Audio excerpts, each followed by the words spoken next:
there has to be that confirmation or correction. If not, if a brain goes to sleep with the wrong information in the head, then the brain will absorb it as being truthful piece of information. It takes about 16 times of a true piece. Let's say 2 + 2 is 5, and I put it down there. If the brain doesn't see that and it's corrected within 2 hours, then it accepts it as being true, because that's what was written, that was what was seen, that was what the movement was.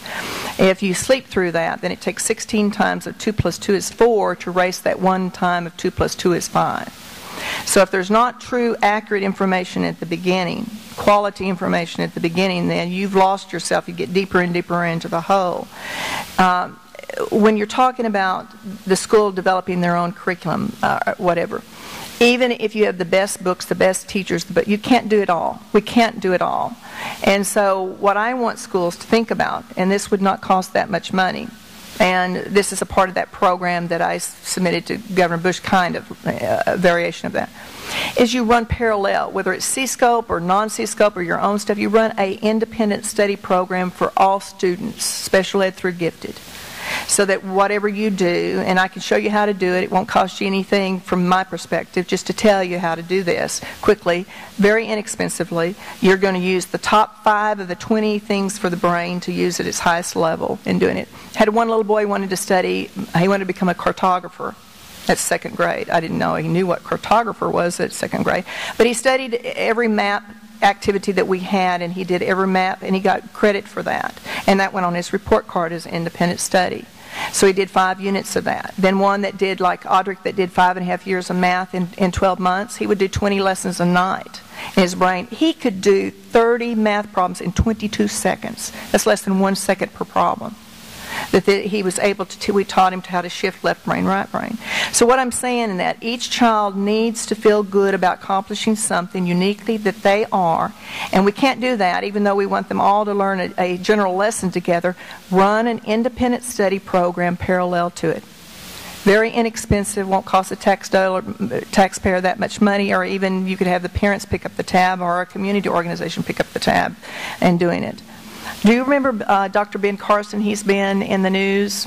Okay, have you seen the movie about him? When the mother is illiterate and she's ironing, and she's made them read a book and do a book report, and he hated it, and he had to do so many of those and write it and doing it. You know, she was poor. But she elevated her child simply because, basically, from watching that movie, I would guess that Ben Carson is right brain dominant, and because he had trouble later on in college, and then he found a way to do that. So, but then he's also one of the pediatric neurosurgeons, so he's probably visual spatial gifted, and in doing that, but she laid that groundwork for him, not the taxpayer, and you can do that now. And it won't cost anything. And you don't even have to interfere with your grading process. You could just give it underneath comment sections on a report card, independent study, and then list it by ISBN number. That's it. And so you have that child that's done independent study, even though he may be an A-B student or a B-C student, he's done independent study, he's done 5 units in math or 5 units in language art. He gets to choose, he gets to do. And I guarantee you that when you give a child a choice and you give them the tools for accelerated learning, you don't have A-Bs anymore. You have all A's.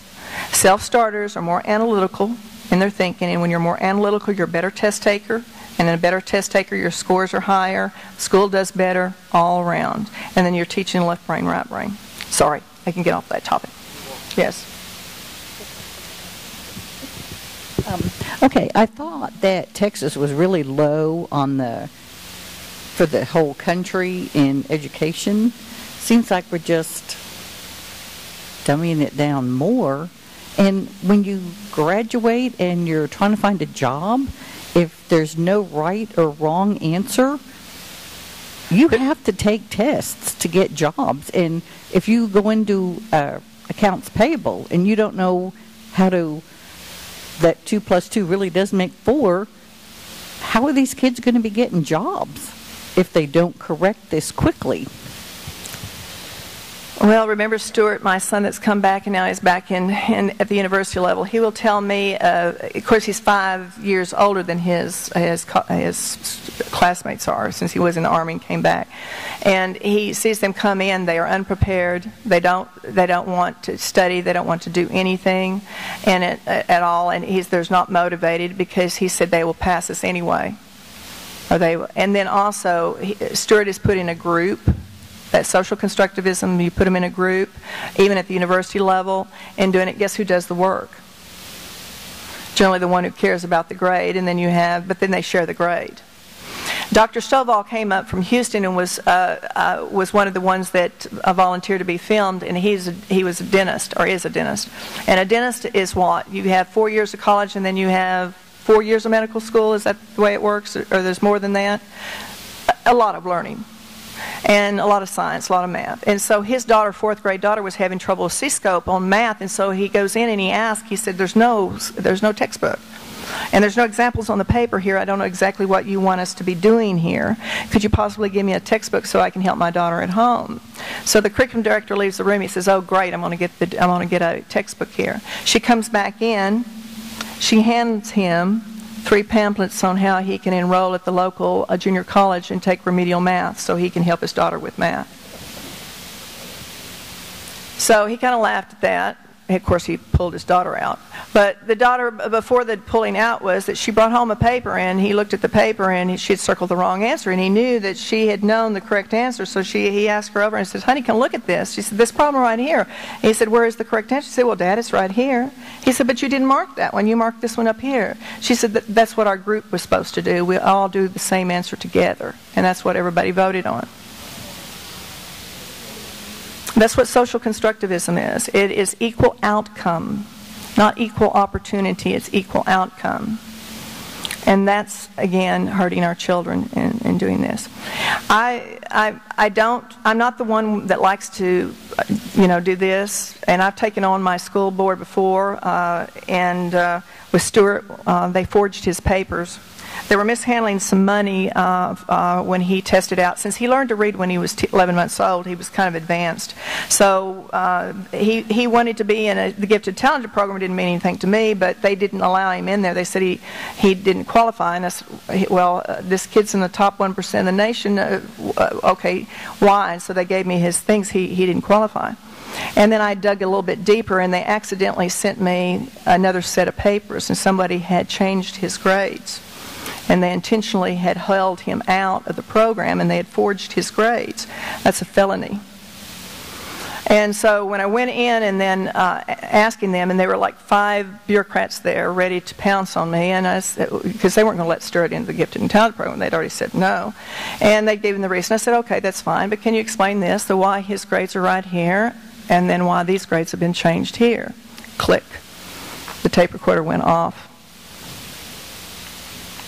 I could have sued them big time, but Stuart was the one I yielded to, even at his young age. And he said, Mom, have them retest all the kids. So they retested all the kids. That's what I told them. You will retest every child that you denied this program to. They entered 20 kids in the next year. They were mishandling the funds, shifting it back and forth and doing that. You have to stand up sometimes. Oh, by the way, I got my tires slashed in my house, egged at the same time. So, yes. How widespread is CSCOPE in Texas? Like how Excuse me? Can you say that louder?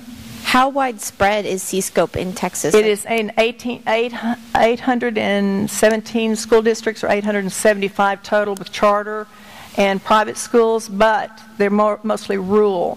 And what was at that House committee meeting, they said that means only 35% of the children in Texas are using it. So it sounds like the majority, but you have a lot of, there are very few big school districts that are using it. Larger school districts use something else. Yes, ma'am. Another question I had is, I called our curriculum director and asked if I could see the lesson plans, and she took me on the CSCOPE website and then just kind of gave me like a general idea. I could not see the actual lesson plan. So what you're saying is I can go to their office and ask to see. By law, you're supposed to be able to see, with the exception of assessments, their tests. Okay. You're supposed to be able to see anything that your child is taught. Okay. lesson in its entirety. And do you see like certain grade levels, like most of the controversial lessons I'm seeing is like from 3rd grade to 5th grade. Is there a targeted grade? Some of these were high school. Oh, some were high school. Excuse me.